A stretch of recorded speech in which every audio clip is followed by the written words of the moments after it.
Everyone, welcome back to my channel. My name is Emily and I talk a lot about Salesforce. Today I'm going to be showing you how to change the contact owner on a contact. So let's go ahead and jump into it. I am going to select contacts, and then actually what you can do from here, so I'm going to look and you can see the alias right here is JDoe. I'm going to go to the caret over here and then you should be able to see change owner. Depending on your access within Salesforce, you might not be able to see that button, especially because I don't personally own that contact, but because I'm a system admin in this system, I'm able to change the owner. So if you're changing it from yourself to another person, you should be able to do it. If not, you should talk to your manager or the system admin. I'm going to change this back to myself. I'm going to select my name and then send notification email and hit submit. All right, and there we go. I now own that record. Another way to do this is you can go into the person and there's a little caret up here.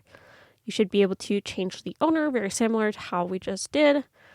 Last way I'm going to show you is you can go here and you can select the little person icon next to the contact owner, select whoever you want to be the new owner. You can also search for them if they don't automatically pop up. A send notification email, that's just nice to do. So then they're not left high and dry when they forget that they now own a new contact. So I'm going to change the owner and there you go. Now I own that record.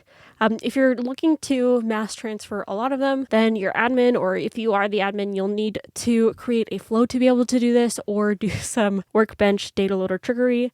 You would take all the records from Workbench of the current owner, and then in a spreadsheet, you would change the owner ID to the new owner ID and then upload that through the data loader. It is tricky. I've done it multiple times, so it's not hard. If you'd like me to do a video on it, then go ahead and let me know in the comments. I'll be happy to do that. But that is just a quick, easy how to change the contact owner within Salesforce. If you like this video, be sure to give it a thumbs up. Subscribe if you're feeling generous. You can check out the courses on Salesforce down below in the description, or at salesforceupskill.com. You can find me on LinkedIn, at Twitter, at EmilyCall or EmilyCallMBA. I'm happy to connect with you there. And yeah, thank you so much, and I'll catch you guys in the next one.